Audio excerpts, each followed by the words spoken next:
Buenos días, mis hermanos. Estamos empezando la grabación. Terminamos de hacer un pequeño resumen, un recorderis de todo lo que habíamos visto en las clases anteriores acerca de las estrategias o las maneras de traducción de la Biblia, donde había tres muy importantes, que eran las que estudiamos. Era la equivalencia formal, la equivalencia dinámica y la paráfrasis. Bueno, muy bien.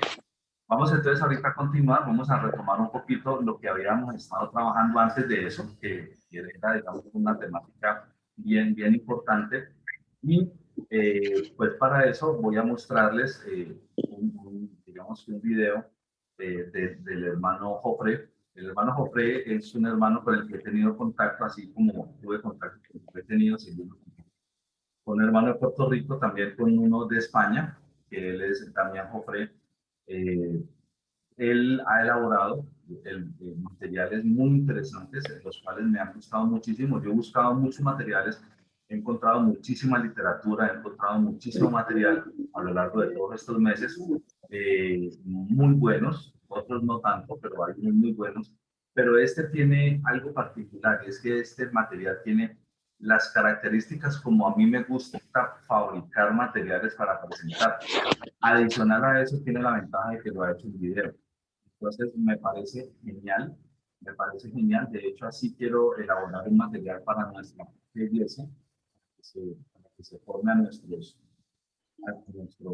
nuevos convertidos, bueno, y a los antiguos también, de tal manera que, bueno, voy a presentarlo para que todos lo podamos ver. Voy a ir deteniéndolo en diferentes momentos para ir recordando, porque gran parte de todo lo que él va a hablar allí ya lo hemos hecho, ya lo hemos tratado.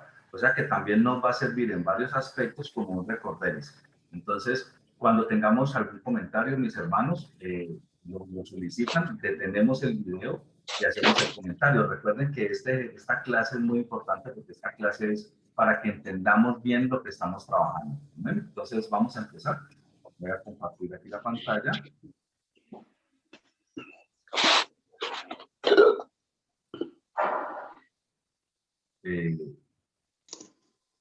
Sonido, aquí está el sonido. Bueno, mis hermanos, entonces... Hermano Luis Fernando, perdón, Adelante, hermana. ¿Cómo se llama el hermano del que vamos a ver estos apuntes? Damián Jofre. Con tilde en la E. Jofre. O-F-R. Con J. Ah. Jofre. Jofre. Ok, gracias. Muchas gracias. Jofre, sí, correcto. Bueno, hermanos, entonces vamos a iniciar. Vuelvo a repetir, mis hermanos, ustedes, si quieren hacer algún comentario, me dicen, yo detengo el video y lo hacemos, no hay ningún problema. O sea, esto no es que tengamos que esperar a que termine el video para que comentemos, no, porque un video tiene cantidad de información que la idea es irla deteniendo y que vayamos dialogando, ¿amén? Entonces, bueno, aquí vamos a empezar.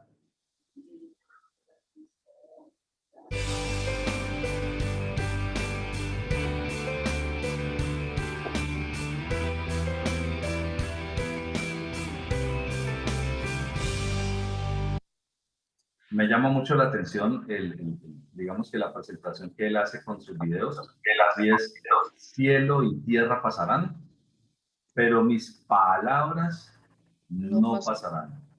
¿Sí? Mateo 24:35, Marcos 13:31 y Lucas 21:33. Cielo y tierra pasarán, pero mis palabras no pasarán. Bueno,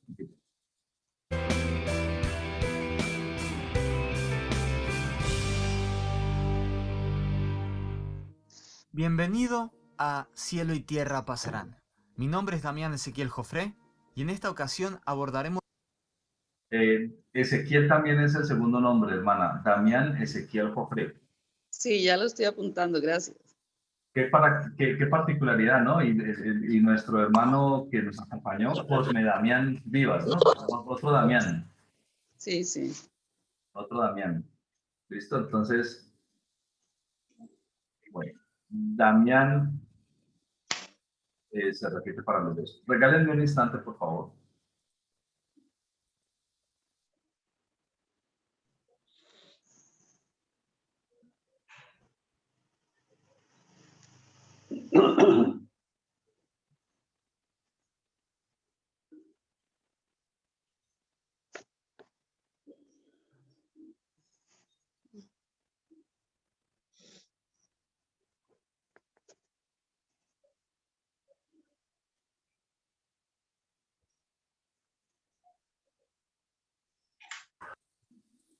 Damián Ezequiel Jofré.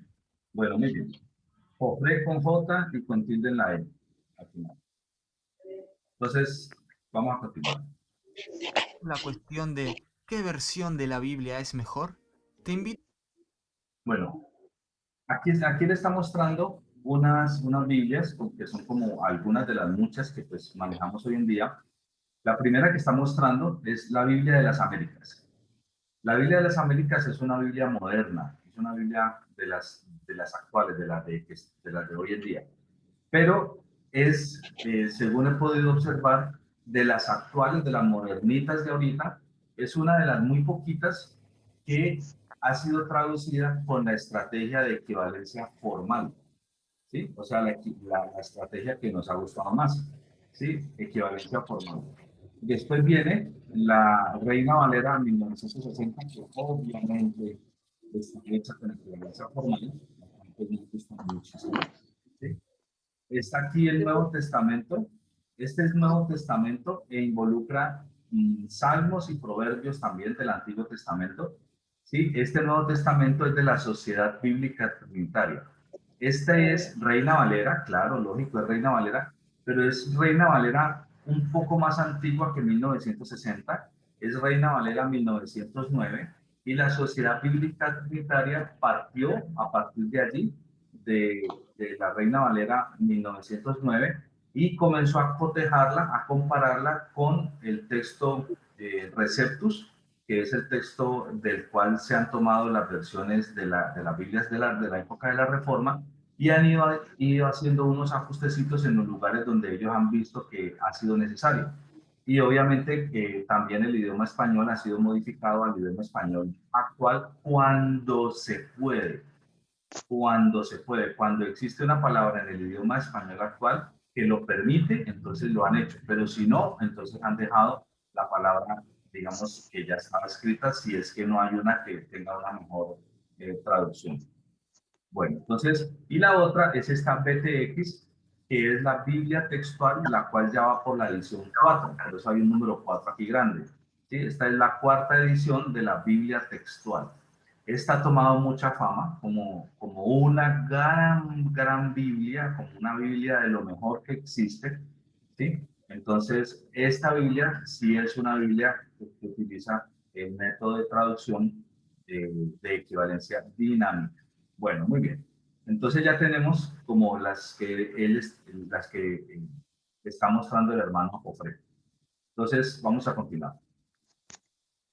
Te invito a ver los videos anteriores si no lo has hecho antes de seguir viendo este, pues en ellos toqué el tema del método de traducción y di mi argumentación sobre qué método es mejor y qué.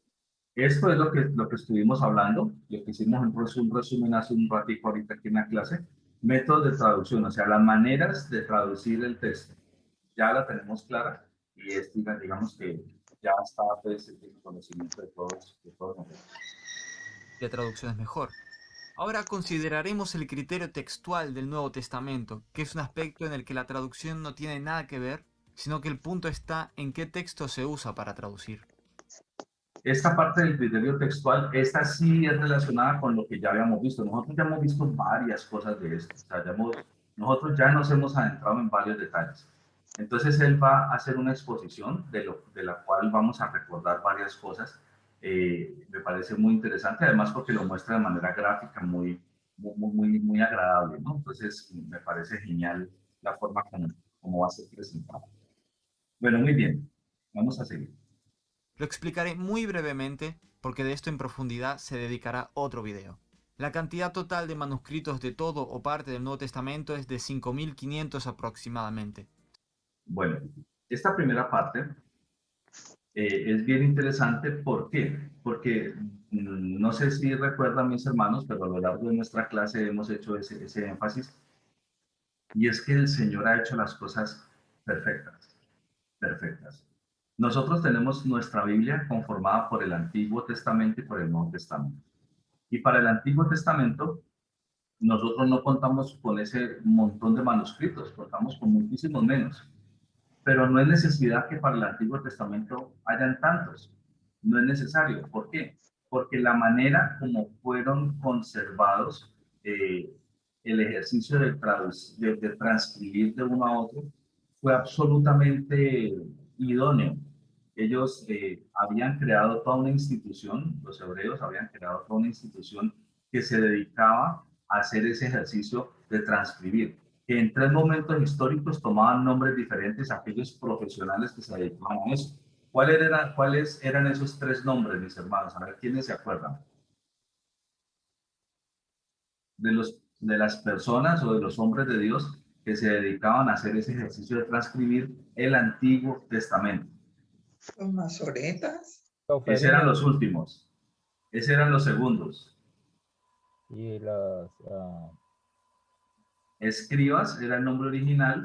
Escribas, Después, ajá. exactamente, después Soferimes, con M de mamá, Soferimes, eran el nombre que recibieron una segunda generación, llamémoslo así, y los últimos que hicieron ese ejercicio fue los masoretas, correcto.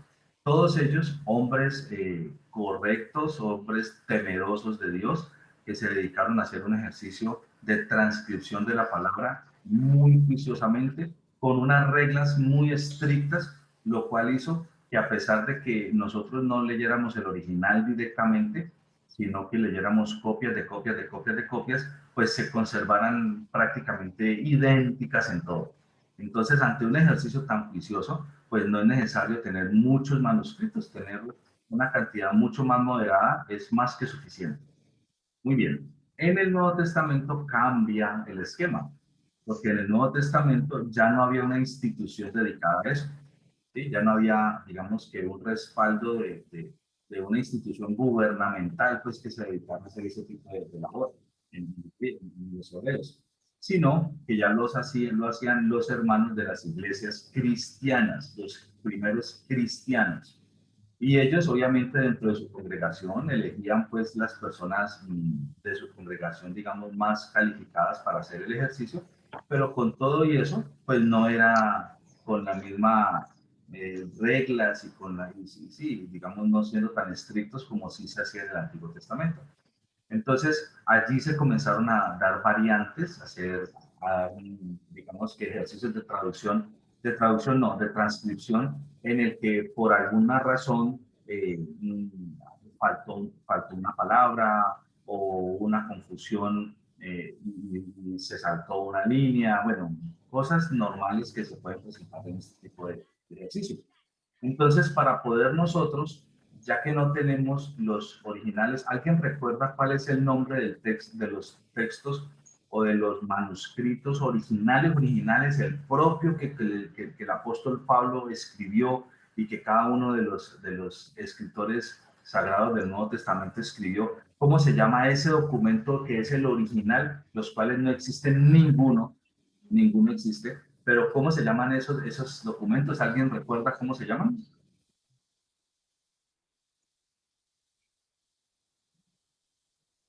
Bueno, veo que nadie. Entonces voy a decirles, se llaman autógrafos. Autógrafos. Autógrafos. Autógrafos. ¿Qué son los autógrafos? Los autógrafos son los manuscritos originales escritos por puño y letra de los apóstoles o de los escritores sagrados directamente. Se llaman autógrafos. ¿Existe algún autógrafo? No hay evidencia de que exista ningún autógrafo a la fecha de hoy. Todos han desaparecido. El tiempo posiblemente los ha deteriorado al punto de que ya están destruidos. Entonces, digamos que no contamos actualmente con ningún autógrafo. Bueno, dejo esa palabra allí para que la puedan tener, digamos, a la mano en caso de cualquier situación. Entonces, autógrafos. Bueno, muy bien. Vamos a seguir. Regálame un instante.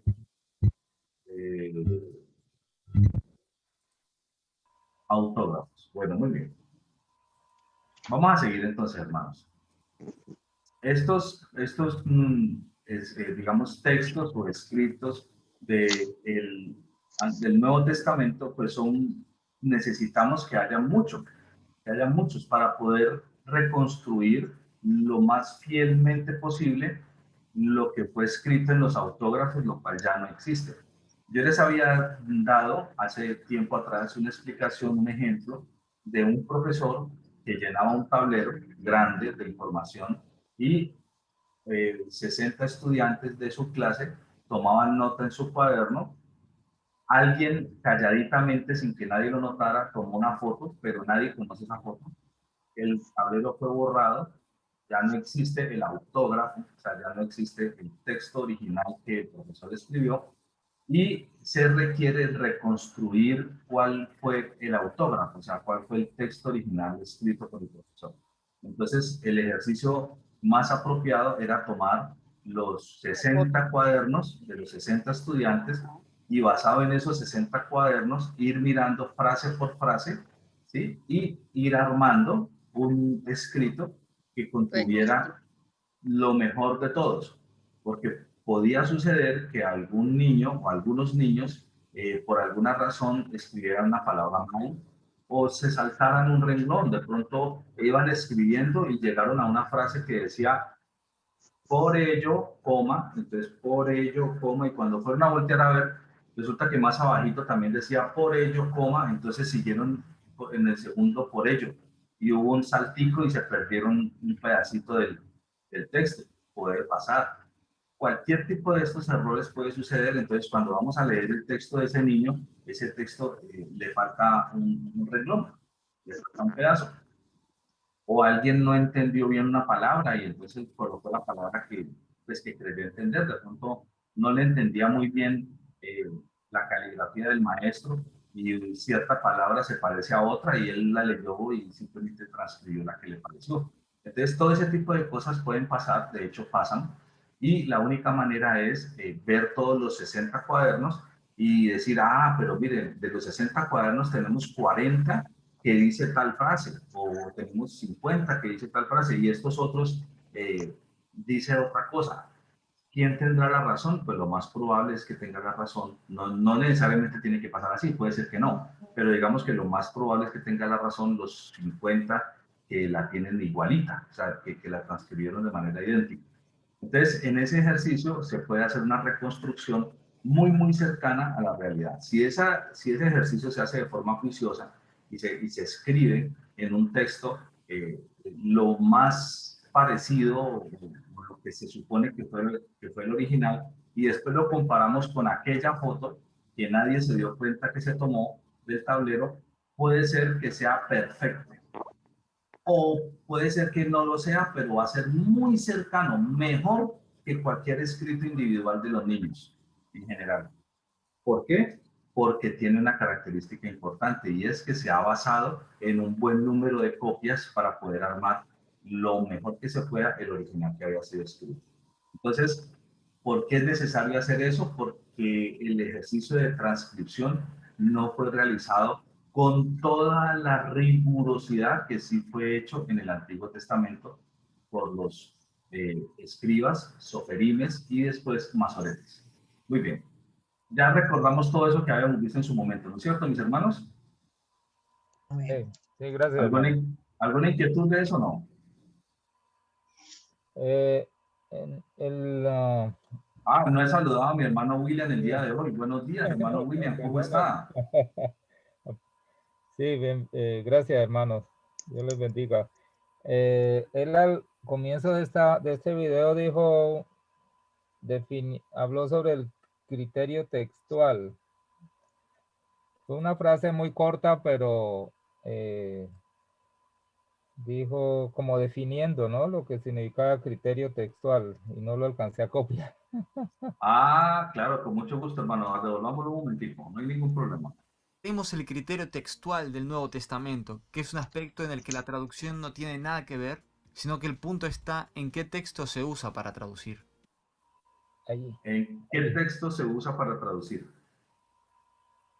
O sea, en las fuentes. ¿En qué texto se va a tomar como texto fuente para a ese texto fuente hacerle el ejercicio, ahora sí, del método de traducción.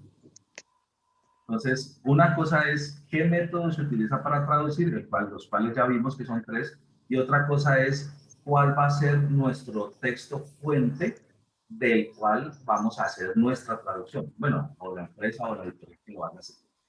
Entonces, eso es. ¿Listo, mi hermano? Sí, sí, que al final entiendo yo que todas estas versiones modernas son muy selectivas y ya, aunque la expresión criterio textual es general o universal, ya después se toma como algo, bueno, en el caso de nosotros que creemos en la Reina Valera, como el texto receptus, ya se toma como algo negativo, la expresión criterio, traducción textual, ¿no? Más bien. De hecho, con el paso del tiempo, bueno, lo más que nos vamos a adelantar, no, esperemos mejor. Bueno, Esperemos hermano, está mejor. bien. Sí, está bueno. Lo que pasa es que ya tenemos bastante información, ¿no? Entonces, ahorita con lo que va diciendo el hermano Jofre, vamos a ir refrescando porque ha sido muy edificante este proceso, porque cuando hemos ido a buscar material bueno, material profundo, material, digamos, ¿qué les puedo decir? Veraz, nos encontramos con que coincide perfectamente con todo lo que hemos ido trabajando en nuestra clase, ¿no? Entonces, eso mismo vamos a encontrar aquí. El hermano hace un resumen de los temas, digamos, relevantes acerca de este criterio textual y bueno, vamos a ir viendo que ya hemos escuchado casi que la gran mayoría de lo que él va a decir, pero nos va a servir de referencia. Entonces, Lo explicaré muy brevemente porque de esto en profundidad se dedicará otro video. La cantidad total de manuscritos de todo o parte del Nuevo Testamento es de 5.500 aproximadamente. bueno, esta es la primera parte donde íbamos. Esta es la cantidad aproximada de manuscritos que nosotros tenemos disponibles hoy en día para poder, digamos, tener una variedad de fuentes y poder, digamos, que utilizar esas fuentes para nuestras traducciones actuales.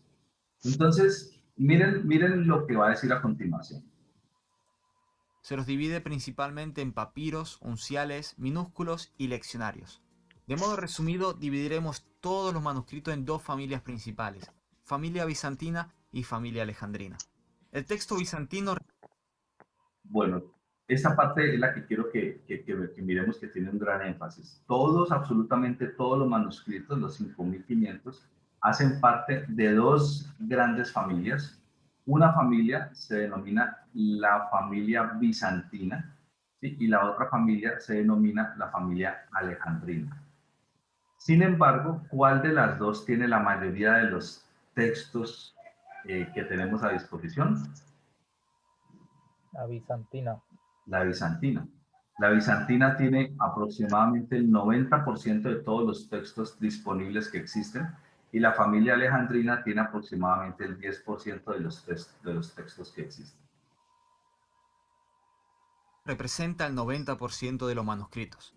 De la recopilación y edición del Nuevo Testamento, dando preferencia a estos manuscritos, surge el texto recibido, que son las ediciones impresas del texto griego a principios del siglo XVI. El texto alejandrino.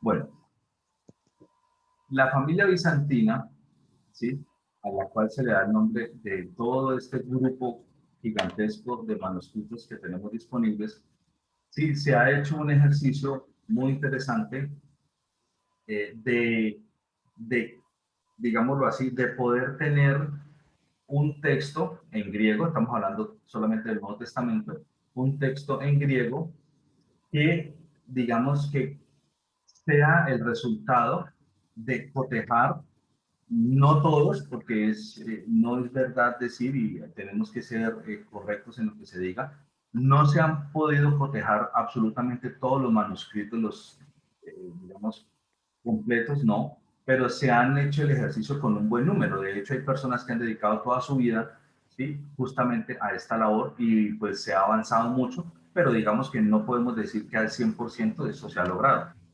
pero sí se ha hecho de forma muy juiciosa y es cotejar con un número determinado de todos estos manuscritos un texto que refleje lo que dicen estos textos de la familia bizantina. Así se ha ido construyendo lo que se ha denominado el texto recibido, que en latín se llama textus receptus. ¿Listo? Este textus receptus o texto recibido ha sido construido a partir de los textos que pertenecen a la familia bizantina, y este texto recibido ha sido la fuente de todas las Biblias de la Reforma.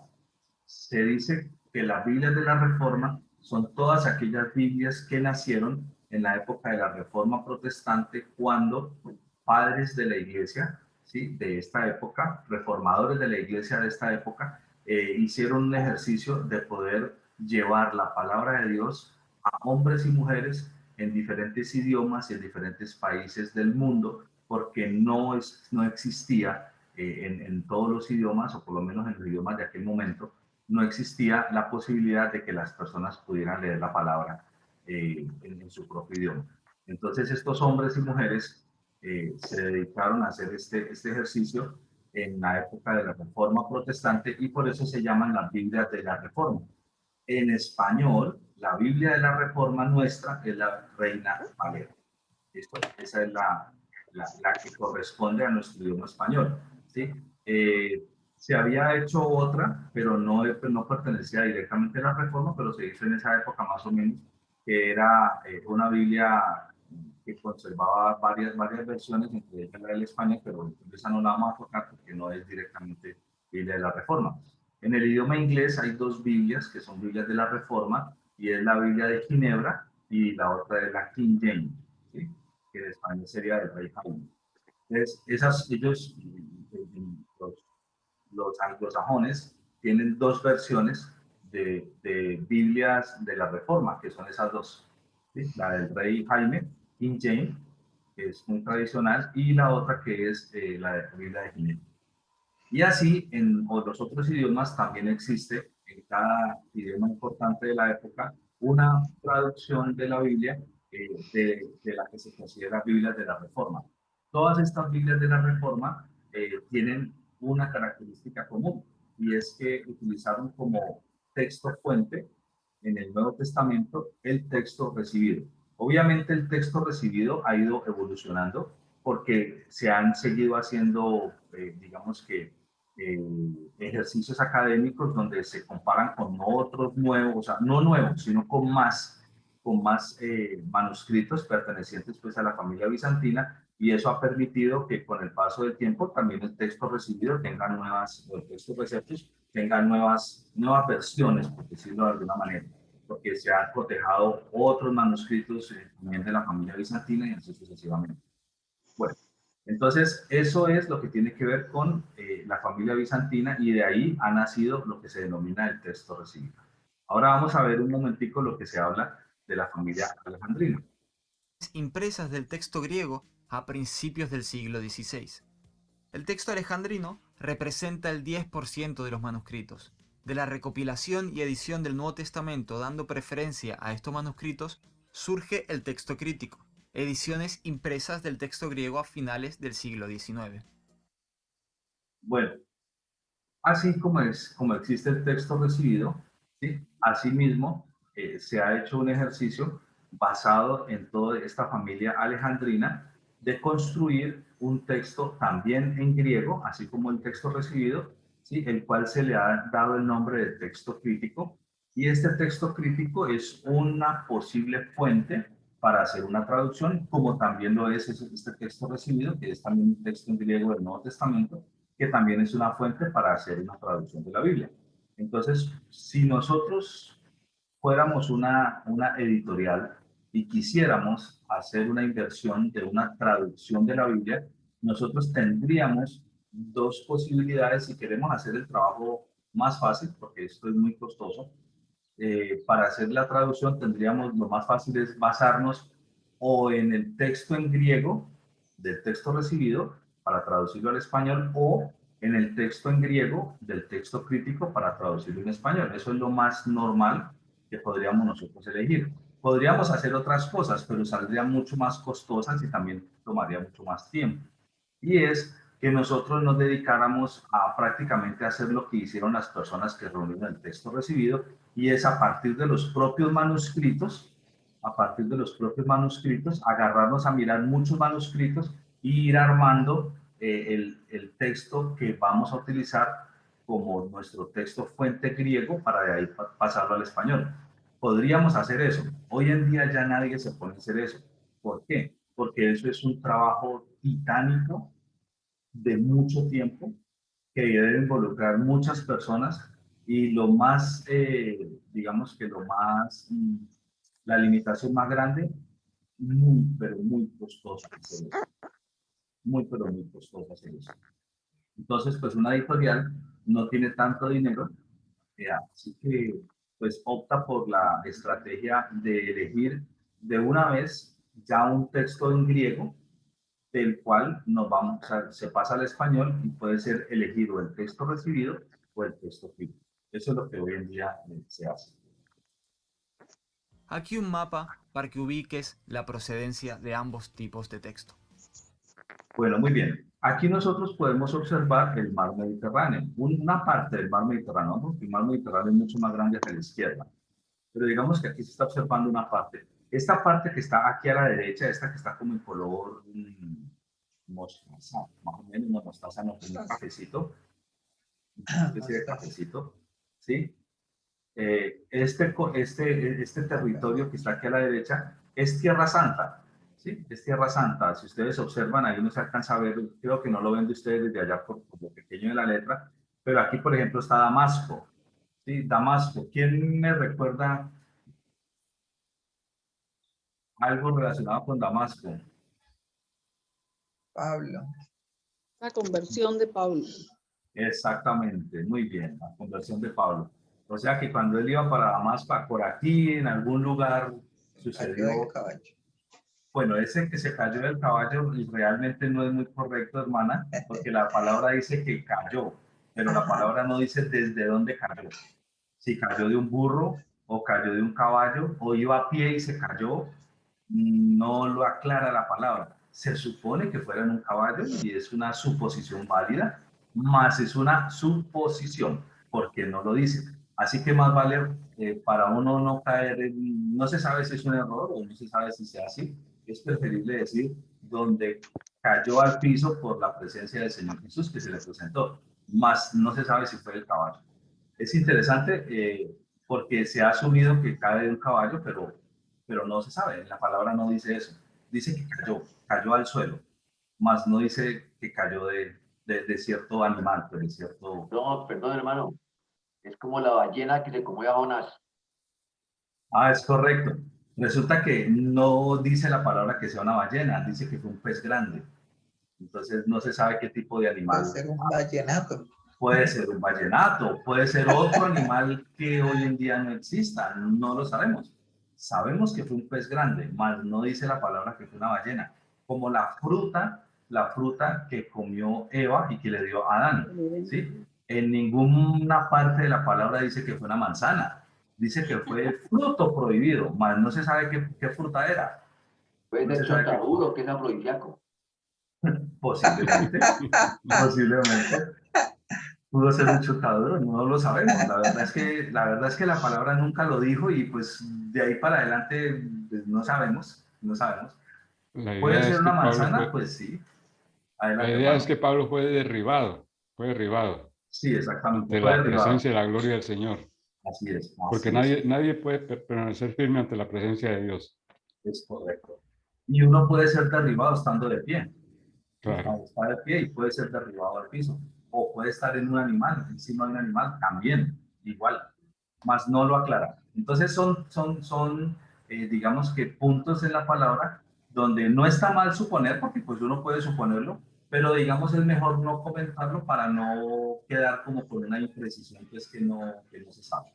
Entonces aquí por ejemplo podemos ver que está Damasco, ¿sí? Y por aquí por aquí abajo está Samaria, por ejemplo. Aquí arribita está Antioquía. Bueno, nosotros tenemos aquí también en Colombia algo parecido, pero le quitaron la I con acento y aquí se llama Antioquia, ¿sí? se llama Antioquia, pero pues realmente cuando lo vemos aquí en Tierra Santa no se llama Antioquia, sino Antioquía.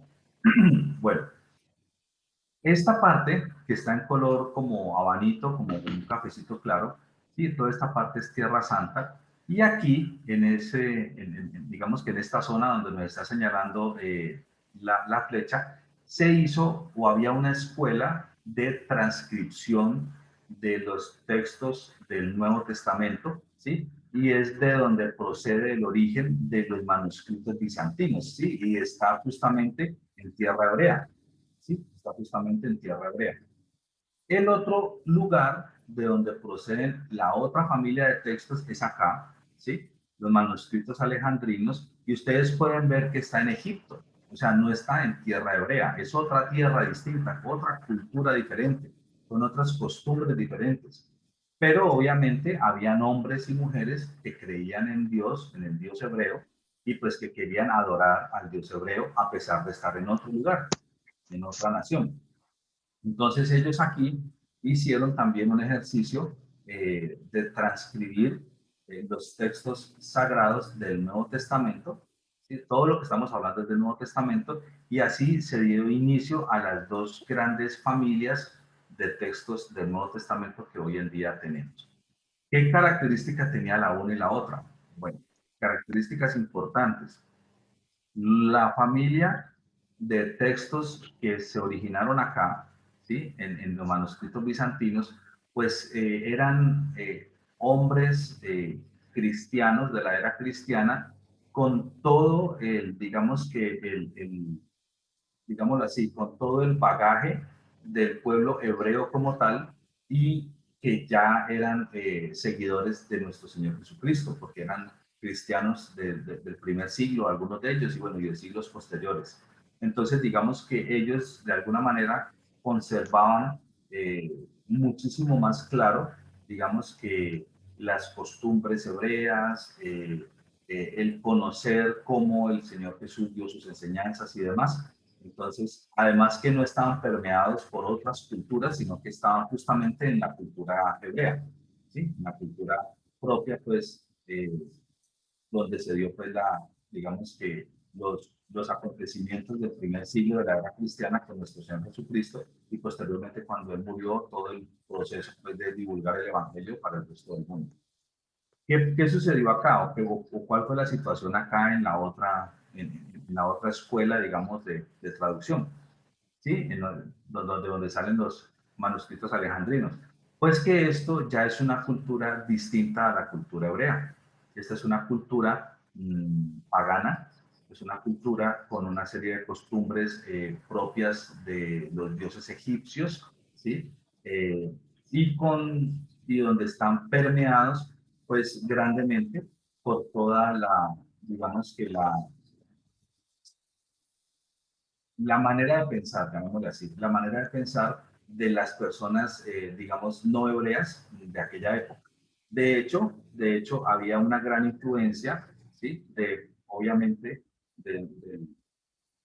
digámoslo así, del imperio que reinaba en ese momento, que era el imperio romano.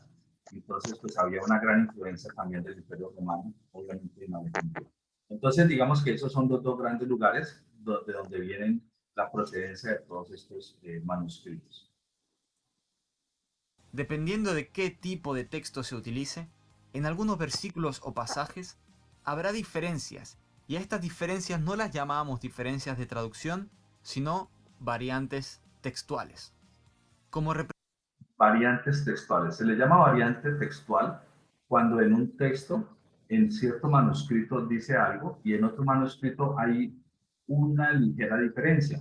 Entonces, no se dice que sea otro texto u otra traducción, sino que es una variante textual. Así es como se le ha denominado, ese es el nombre técnico que se le da cuando dos manuscritos tienen en el mismo versículo una diferencia.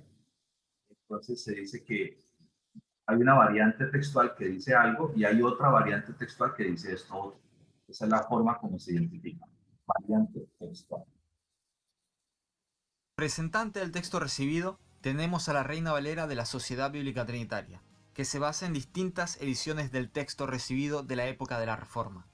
Luego tenemos la Reina Valera del 1960, que también sigue el texto recibido en la mayoría de los casos, aunque introdujo algunos cambios basados en el texto crítico. Como representantes del texto crítico, tenemos a la Biblia de las Américas, que sigue la edición número 26 de Nestle Aland, que es el texto griego principal que se distribuye para la crítica textual. Bueno, aquí es interesante porque él va a hacer unas comparaciones y él va a tomar, digamos que un representante o un par de representantes del texto recibido, Biblias que han sido hechas, que han sido construidas basado en el texto griego del texto recibido, y también va a tomar otro par de Biblias, ¿sí?, que han sido construidas con el texto griego, pero ya no del texto recibido, sino del alejandrino. Entonces, los que han tomado el texto griego de la familia alejandrina se basan en este texto en griego, que es que en este caso esta Biblia va en la edición 26, creo que ya va en la edición 28, si no estoy mal, de Nestle Aland. Nestle Aland han sido dos personajes que han construido esta versión en griego, esta versión en griego del Nuevo Testamento, pero que se han basado en los manuscritos únicamente de la familia alejandrina. Estos dos personajes, a su vez, hicieron la construcción de su versión de este texto en griego basado en otra versión que existía anteriormente, que era de dos personajes también muy particulares, ¿sí?, que eran, ¿quién me recuerda los nombres de ellos? Westcott y Hort. Westcott y Hort. Muy bien, mi hermano Héctor, excelente. Westcott y Hort. Y también participó en algunos apartes Tischendorf. Este fue otro que les colaboró, pero digamos que los dos principales fueron Westcott y Hort. Estos dos personajes hicieron el proceso de construir una versión en griego, ¿sí? Esta versión ya no se consigue ahorita, pues obviamente se consigue de forma histórica, pero no actual. Y después Nestle Aland, que son dos personajes, primero fue Nestle y después se unió Aland, tomaron ese texto y le hicieron, digamos, algunas modificaciones, y este es el que se utiliza hoy en día como fuente para las Biblias modernas. Todos los nuevos testamentos de las Biblias actuales están tomando como fuente para el Nuevo Testamento el de Nestle y Aland. Mientras que la Reina Valera y las otras, digamos, Biblias de la Reforma han utilizado como fuente del texto en griego, ¿sí?, para el Nuevo Testamento, el texto recibido o el texto receptus, del cual ya hay una gran cantidad de versiones también, porque pues se ha ido complementando. Aunque también siguió muchas veces variantes del texto recibido. Y por último, a la Biblia textual edición 4, que sigue la edición 28 de Nestle Aland. Esta está hecha con una versión más moderna del Nuevo Testamento de Nestle Aland. Esta es la versión 28 y esta de acá se basa en la versión 26. ¿Listo? Entonces él va a hacer una comparación entre estas dos Biblias del texto recibido versus estas otras dos Biblias del texto crítico. Texto recibido quiere decir que han tomado el Nuevo Testamento del Textus Receptus, y estas han tomado el Nuevo Testamento de Nestle Aland. Básicamente eso son como los dos equipos, por decirlo así, que él va a comparar varios textos. Aquí hay más Biblias, ¿no? Él está utilizando estas dos, pero aquí es donde está también la nueva versión internacional, es otra más de estas, también que viene de Nestle Aland en su Nuevo Testamento, ¿sí? Y todas las otras Biblias modernas que nosotros hemos estado comparando, Dios habla hoy, bueno, la Biblia de las Américas que está aquí, Nueva traducción viviente. la nueva traducción viviente, correcto. Bueno, todas estas Biblias vienen de Nestle y Aland en cuanto al texto griego que han utilizado como fuente. Compararemos 8 pasajes entre estas 4 traducciones y veremos la clara diferencia entre ellas debido a las variantes textuales. Adelante, hermana Doris. No. No, señor, gracias. Bueno. Recuerden, mis hermanos, que cualquier inquietud pueden interrumpir, no hay ningún inconveniente, solo paramos, es un video, lo podemos devolver, no hay ningún inconveniente. Así que pueden participar cuando lo deseen. Lo que estaba copiando. Dicho esto, vamos a comenzar con la comparación textual. Nuestro primer ejemplo es Marcos 1, 40 y 41. Bueno, entonces miren este primero. Marcos 1, versículos 40 y 41. Aquí vamos a examinar, ¿sí? O el hermano Cosme Ezequiel Jofré, el hermano Jofré, nos va a mostrar las comparaciones de estas 4 versiones, pero es posible que nosotros complementemos con otras versiones. Por ejemplo, ¿alguien tiene la nueva versión internacional de pronto? Para que ahorita nos comparta también qué dice la nueva versión internacional. Sí, yo O la tengo. alguien, eso hermana, por favor, téngala ahí a mano. ¿Alguien tiene, por ejemplo, otra Biblia? Por ejemplo, no sé, la Biblia del lenguaje actual, o la Dios habla hoy, o la nueva traducción viviente, o bueno, cualquier otra de las traducciones modernas. Si usted tiene alguna de estas traducciones modernas, mis hermanos, sería muy interesante que la traiga, la tenga ya a la mano, para que nos pueda colaborar también cómo dicen esas otras versiones, y sería un ejercicio muy interesante. El hermano Jofre lo está haciendo entre Yo la 4 tengo, Biblias. profe. ¿Cuál tiene, hermana? Yo tengo la nueva traducción viviente, vida abundante, tengo lenguaje actual, y Eso. tengo Dios habla hoy. Mejor dicho, usted las tiene todas. Lo que no tiene hoy Todas. es mucha voz que digamos. De resto. Exactamente. Ok, Pero bueno, hermana, ahí vamos. Esto me está muy ayuda bastante. Amén, amén. Gloria a Dios. Entonces vamos con este primer texto. Marcos capítulo 1, versículos 40 y 41. Entonces dice, esta que estamos viendo de primera, sí, es la Reina Valera, pero la Reina Valera de Sociedad Bíblica Trinitaria. Vuelvo a repetir, es la Reina Valera 1909, sí, donde la Sociedad Bíblica Trinitaria ha hecho unos pequeños ajustes cotejando con el Textus Receptus, específicamente, únicamente con el Textus Receptus. O sea, esta versión de la Biblia es la única versión moderna que vale la pena. Es la única versión moderna que vale la pena, porque es nuestra Reina Valera de toda la vida, con unos lugares donde, comparando con el texto preceptos, se ha visto que hay unos punticos de afinar que son muy apropiados colocarlos únicamente con el texto preceptos. Bueno, sigamos. La segunda es la Reina Valera, normalita. La tercera es la Biblia de las Américas. Y la última es la BTX, es la Biblia textual, la versión 4. Entonces, ahí al lado derecho aparecen unas iniciales. TR es, ¿qué significa TR? Texto. Ay, me salí. Recibido o textus receptus. ¿Listo? Estas dos son del textus recibido o del textus receptus. Y acá en estas dos dice TC, o sea, Crítico.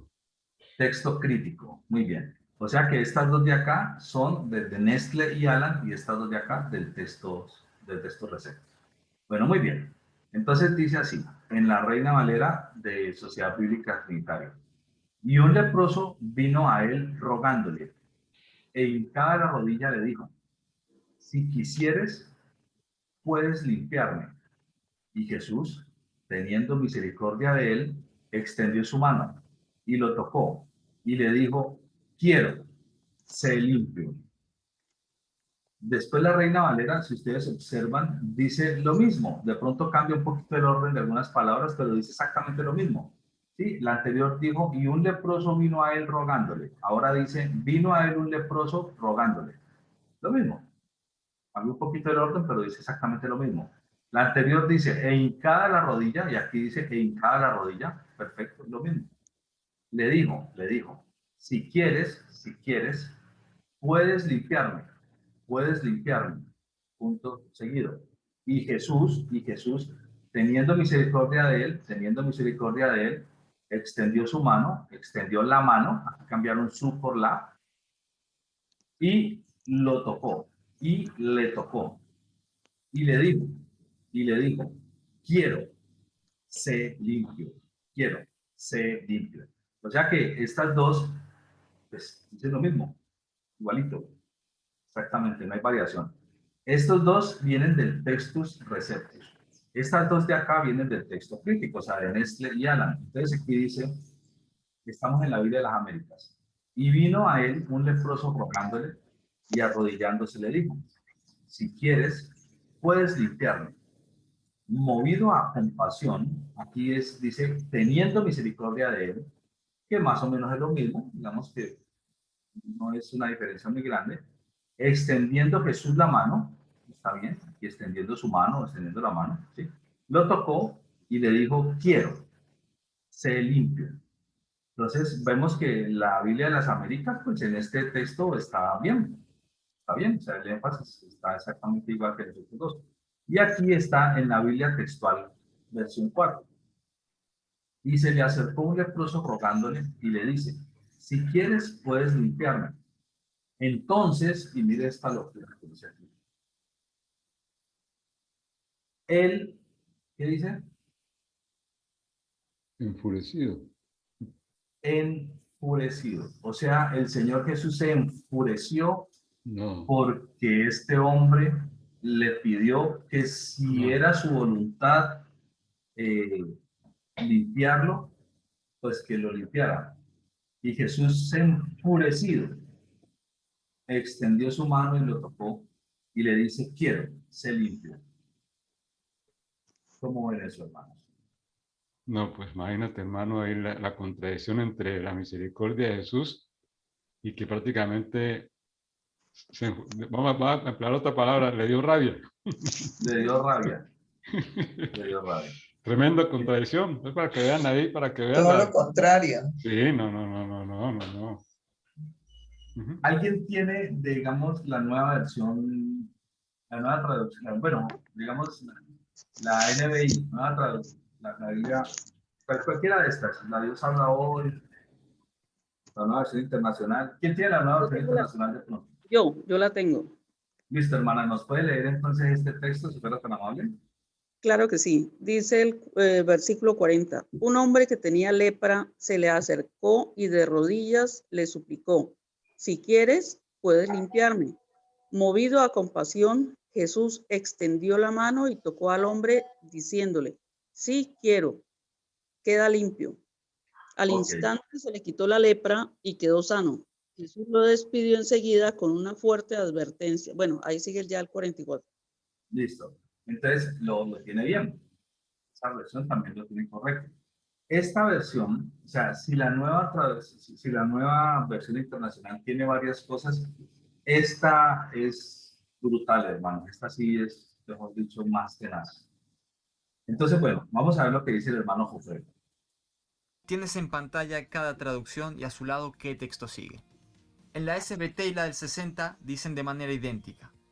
En la Biblia de las Américas tiene una traducción diferente, pero diciendo básicamente lo mismo. Pero la Biblia textual 4 dice algo completamente diferente.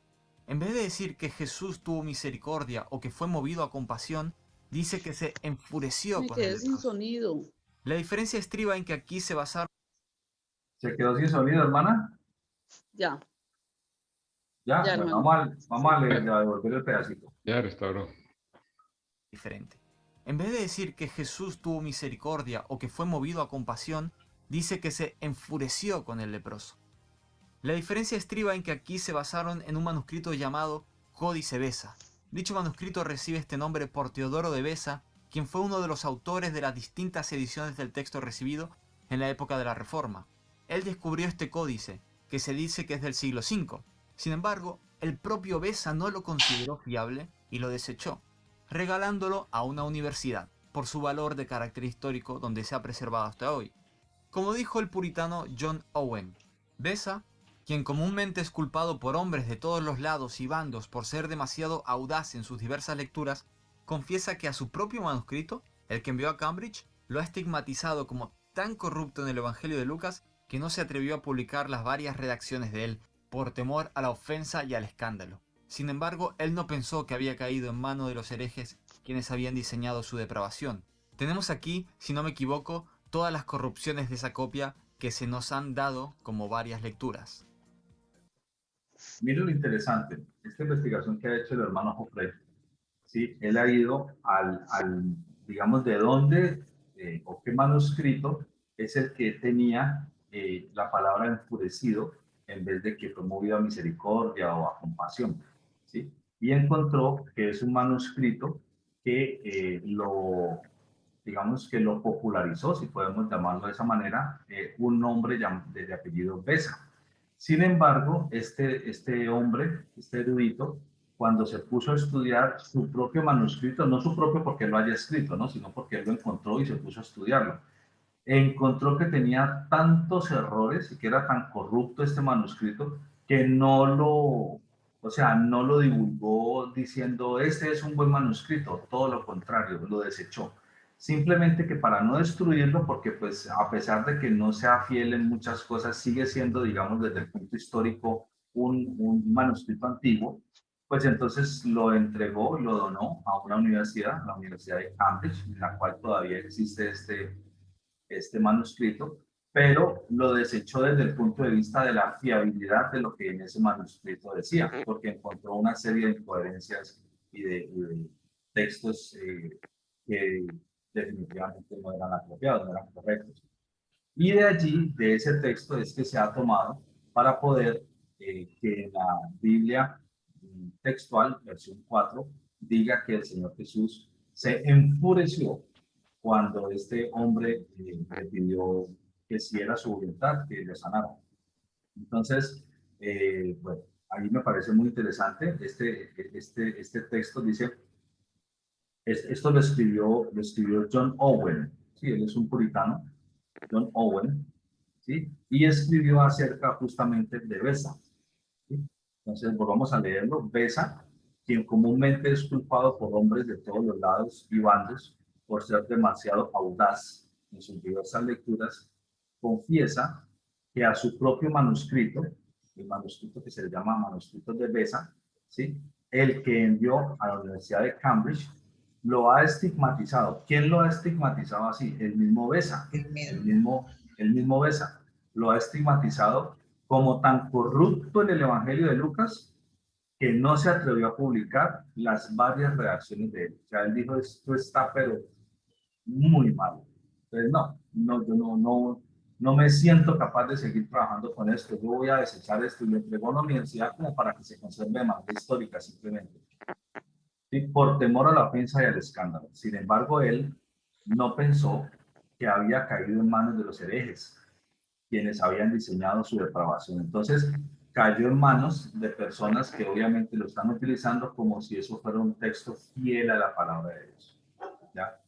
Tenemos aquí, si no me equivoco, todas las corrupciones de esa copia que nos han dado como varias lecturas. O sea, hay varios textos de las versiones de hoy en día que han tomado apartes que vienen de este manuscrito de Besa. Besa rechazó como corrupto el manuscrito que lleva su nombre. Entonces, ¿por qué utilizarlo? En este versículo, esta diferencia cambia todo el sentido del mensaje.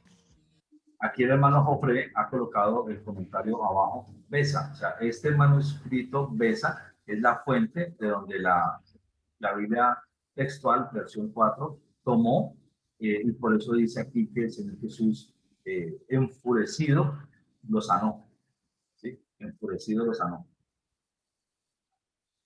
Segundo ejemplo, Mateo 19, versículos 16 y 17.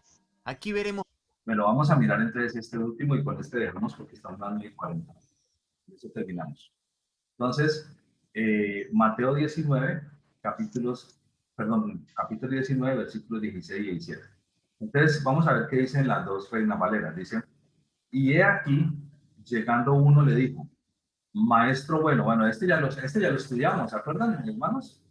Este ya lo hemos estudiado. Maestro bueno, ¿qué bien haré para tener la vida eterna? Y él le dijo, ¿por qué me llamas bueno? Nadie es bueno sino uno, Dios. Mas si quieres entrar en la vida, guarda los mandamientos. Este ya lo examinamos. Este fue uno de los versículos que estuvimos hablando en clases anteriores. En la Reina Valera, 1960, dice, entonces vino uno y le dijo, maestro bueno, ¿qué bien haré para tener la vida eterna? Y él le dijo, ¿por qué me llamas bueno? Ninguno hay bueno sino uno, Dios. Mas si quieres entrar en la vida, guarda los mandamientos. Entonces podemos observar que las dos son prácticamente idénticas. La Reina Valera de la Sociedad Bíblica Trinitaria y la 1960. Después viene la Biblia de las Américas, la cual ya viene del texto crítico. Y aquí se le acercó uno y le dijo, maestro, ya no dice maestro bueno, se comieron el bueno. ¿Qué bien haré para obtener la vida eterna? Y él le dijo, ¿por qué me preguntas acerca de lo bueno? Entonces miren la situación. Resulta que según este texto, en ningún momento él le está haciendo alusión cuando le hace la pregunta a Cristo, Jesús. que es bueno. No está haciendo alusión a nada bueno. No le está preguntando por lo bueno. Ni le está dando un calificativo maestro bueno, porque aquí se comieron el bueno, aquí no dice bueno. Sin embargo, queda evidente que falta. ¿Por qué? Porque aquí dice, el mismo Jesús le responde, ¿por qué me preguntas acerca de lo bueno? ¿Por qué me preguntas acerca de lo bueno? Pero si leo una línea atrás y en ningún momento la pregunta involucraba o la expresión de aquella persona involucraba siquiera la palabra bueno. O sea, se nota que el bueno falta. Allí iba bueno y lo quitaron. Y después dice, solo uno es bueno, pero no dice quién. En las otras versiones dice, nadie es bueno sino uno, 2 puntos. ¿Quién es ese bueno? Ese único Dios. que es bueno, Dios. Y lo mismo en el otro, pero acá solo dice, solo uno es bueno, pero se comen quién es ese único que es bueno. No lo menciona. Pero si deseas entrar en la vida, guarda los mandamientos. Esa es la manera como está traducido, porque viene del texto crítico. No es que hayan hecho una mala traducción. Quiero que quede claro esto, mis hermanos. Una cosa es el ejercicio de la traducción, que hay 3 maneras, ya lo vimos: la formal, la dinámica y paráfrasis. Y otra cosa es el texto fuente que se utiliza para poder hacer la traducción. El texto fuente de las 2 anteriores es el texto recibido, textos receptos. Y la fuente de estas 2 de acá es el texto crítico. Texto crítico. La Biblia textual, versión 4, dice, y he aquí, acercándose uno, le dijo, maestro bueno, este ya incluyó el bueno, pero acá no lo tenía en la Biblia de las Américas. ¿Qué debo hacer yo para tener vida eterna? Entonces él le dijo, ¿por qué me llamas bueno? Uno solo es el bueno. No dice quién. No dice que es Dios. Uno solo es el bueno. Pero si quieres entrar en la vida, guarda los mandamientos. Quiero que por favor la hermana Doris nos apoye con este texto en la nueva versión internacional. Mateo. 19, 16, 17. Que ya la he guardado. 19, 16 dice así. Sucedió que un hombre se acercó a Jesús y le preguntó, Maestro, ¿qué de bueno tengo que hacer para obtener la vida eterna? Para un momentico, hermana. Un momentico. ¿Qué de bueno tengo que hacer? O sea, miren que ahí no le está diciendo bueno al Señor Jesús. Al maestro, sino a la acción que tiene que hacer. Es ¿Sí? correcto. ¿Qué de bueno tengo que hacer? ¿Sí? Ahí no esconden la palabra bueno. Se la asignan a otra cosa. Ya no a un calificativo al Señor Jesús, maestro bueno, sino ¿qué de bueno tengo que hacer? O sea, ¿qué cosa buena tengo que hacer para conservar la vida eterna? Entonces, adelante, hermano. ¿Por qué me preguntas sobre lo que es bueno? Respondió Jesús. Solamente hay uno que es bueno. Si quieres entrar en la vida. Un momentico, hermano. Entonces, el Señor Jesús le dice, ¿por qué me preguntas sobre lo que es bueno? Pero acto seguido, eso lo modificaron y cuadra, pero acto seguido dice, solo uno es bueno. O sea que no es, una cosa es preguntar qué cosa buena debo hacer, y otra cosa es preguntar quién es el único bueno, o mencionar sobre alguien que sea bueno. Una cosa es decir qué acción es buena y otra cosa es decir quién es bueno. Es distinto lo uno de lo otro. Y aquí el Señor Jesús aclara diciendo que solo hay uno bueno. O sea que lo que expresó la otra persona al Señor Jesús no debía ser qué cosa buena tengo que hacer, sino algo referente a una persona, ¿sí? Que ya nos dimos cuenta, según viendo las del texto recibido, que fue un calificativo que le dieron al Señor Jesús diciéndole maestro bueno. Pero entonces miren la incoherencia que se va viendo en esta traducción. Estamos hablando ya de la traducción, nueva traducción internacional, exactamente. Y entonces el Señor Jesús le responde, adelante hermano. Respondió Jesús, solamente hay uno que es bueno. Si quieres entrar en la vida, obedece los mandamientos. Solamente hay uno que es bueno y no dice que el único bueno sea Dios, tampoco. ¿Listo? Entonces, ok, el hermano William se retiró porque ya tenía que irse para el culto. Qué bendición. Entonces, Profe, en el lenguaje actual dice qué buena acción debo hacer. qué buena acción debo hacer, muy similar a como dice en la nueva traducción, en la nueva traducción internacional. Sí. Pero después, ¿qué dice el resto del texto? ¿Lo leo? Sí, por favor. Alguien se acercó a Jesús con la siguiente pregunta. Hermano, es que se me va la...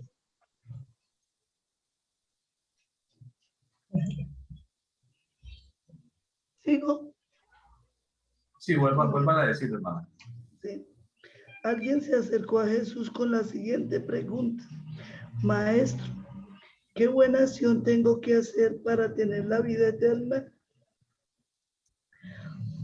¿Por qué me preguntas a mí sobre lo que es bueno? Lo que es bueno. Respondió Jesús, solo hay uno que es bueno. Pero para contestar a tu pregunta,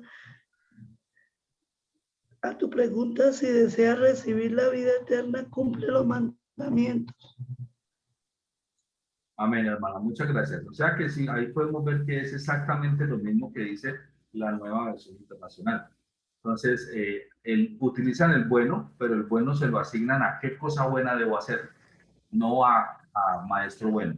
Y lo segundo es que cuando el Señor Jesús da la respuesta, dice, ¿por qué me preguntas de lo bueno que hay que hacer? Ahí está modificadito. Pero después, ya con la segunda parte, ya se nota que hay una modificación que no cuadra, ¿sí? Porque ya la segunda parte dice, solo hay bueno uno, pero en ningún momento en ese contexto de esas dos Biblias se está hablando de una persona o de un calificativo de persona como buena, una persona, sino qué cosa buena hay que hacer. Entonces, ¿qué cosa buena hay que hacer? Solo hay bueno uno, Dios. ¿Qué cosa buena hay que hacer y que solo hay uno bueno? Sí, solo hay una persona que es buena. No es coherente, hermanos. Quiere decir que allí hay una tergiversación en ese texto. Mientras que no hay tergiversación alguna cuando vemos el texto Receptus que dice, maestro bueno. Y ahora va la pregunta, ¿qué bien haré para tener la vida eterna? Entonces son dos cosas que la persona dijo. Le dio un calificativo al Señor Jesús como maestro bueno y posteriormente le preguntó qué había que hacer para tener la vida eterna. Entonces el Señor Jesús también hace claridad sobre las dos cosas. Primero hace claridad sobre el calificativo que le está diciendo de maestro bueno. Entonces le dice, ¿por qué me llamas bueno? Nadie es bueno sino uno. No están hablando de qué cosas buenas hay que hacer, sino de que como persona me estás llamando maestro bueno, pues yo te voy a decir, bueno, solo hay uno, Dios. O sea, tácitamente le está diciendo, si tú me estás diciendo bueno, me estás diciendo que soy Dios. No lo dijo, pero quedó tácito. Y posteriormente la respuesta a la pregunta, ¿sí? Si quieres entrar en la vida, guarda los mandamientos. Entonces ese texto, cuando viene del texto Receptus, digamos que tiene completa coherencia. Cuando viene del texto crítico, se comen cosas. En algunas versiones se comen el bueno, en otras no se lo comen, pero lo asocian equivocadamente a como si se le estuviera preguntando por qué cosa buena debo hacer. Cuando dicen que solo hay uno bueno, no dicen que ese único bueno es Dios. Es otra diferencia que hay en el texto crítico. No dicen que el único bueno es Dios, ¿sí? Entonces, bueno, ahí ya lo notamos. Dejémoslo allí, mis hermanos, por la hora. Vamos a continuar entonces dentro de 8 días. Estamos como en un proceso de recordar varias de las cosas que hemos visto, solamente que de una manera muy interesante con este material que tienen que poner desde España. Bueno, mis hermanos, entonces, Dios les bendiga, no sé qué tal les ha parecido, y para que oremos para ser despedidos. Tranquilos, pero pueden opinar, hermanos, no se preocupen.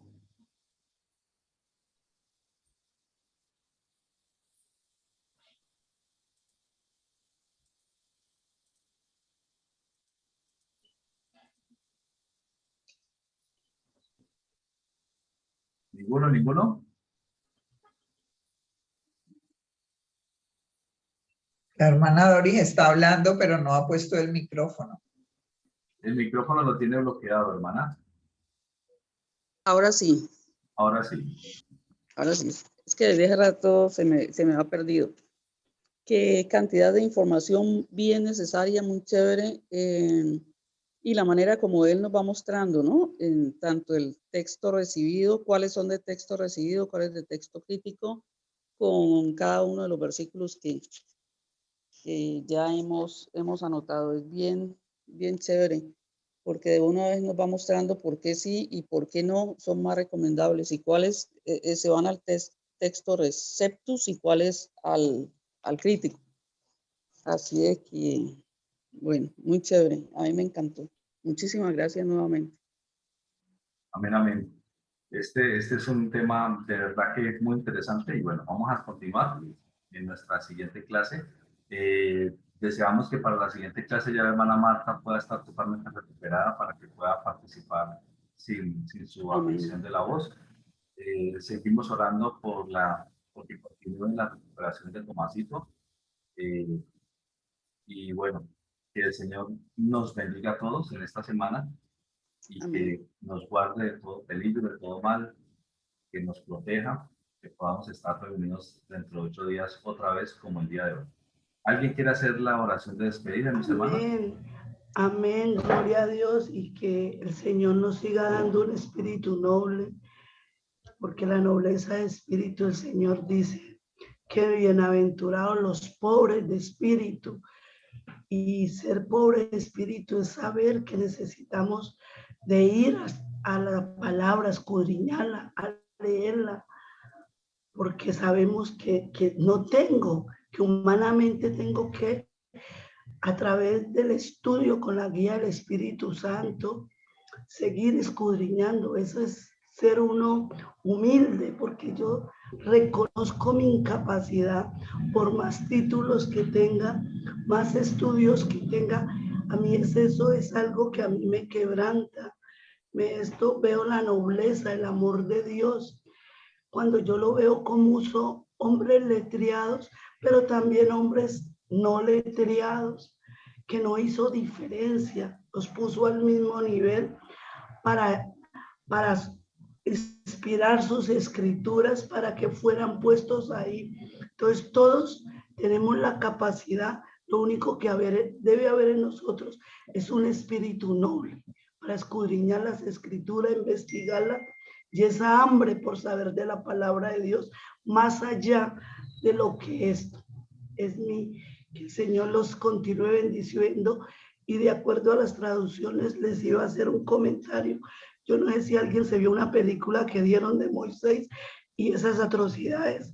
Yo dije, Dios mío, pero entonces ahora que miro muchas malas traducciones y malos los que han hecho esas películas de Hollywood, pues ahí no hay nada que hacer, mal direccionadas, y la gente llega a conocer un Dios a su imagen, a un Dios a nuestra imagen, no a un Dios a la imagen de la Biblia y a la imagen que es. Tenemos que tener hambre y un espíritu noble para seguir escudriñando y aprendiendo para ir a enseñar a otros. Todas estas riquezas que aprendemos cada día. Que Dios los continúe bendiciendo. Amén, mi hermano. Amén, hermana. Amén, amén. Muchas gracias. Bueno, hermanos, entonces vamos a hacer una cortita oración. Alabamos y bendecimos tu nombre, te damos gracias, celestial, por este tiempo que nos has permitido compartir. Gracias por la vida de todos mis hermanos que se han conectado y aún los que no se han conectado, pero hacen parte del grupo, y aún aquellos que quieran hacer parte del grupo, aunque no hasta ahora no parece. Permite, Señor, que seas tú formándonos, edificándonos para poder hacer una buena obra. Gracias y quedamos en tus manos, Señor, ahorita para el culto que está próximo a iniciar y para el resto de la semana, Señor. Gracias por tus bendiciones. Gracias por la vida de Francisco. Bendícele, Señor. Permite que pueda seguir dando su recuperación de manera completa y así mismo también para el hermano Pinzón en su proceso como pulmón. Pueda haber una sanidad según tu voluntad en el nombre de Jesús. Y todos los otros hermanos que de alguna u otra manera requerimos de tu sanidad en cualquier aspecto, de tu bendición. En el nombre de Cristo Jesús, te damos gracias. Amén. Amén. Amén. Bueno, mis hermanos, que el Señor les bendiga grandemente. Muchas gracias. Muchas gracias. Bendiciones. Hermanos. Bueno, Dios les bendiga. Muchísimas gracias por la clase. Amén. Hasta luego.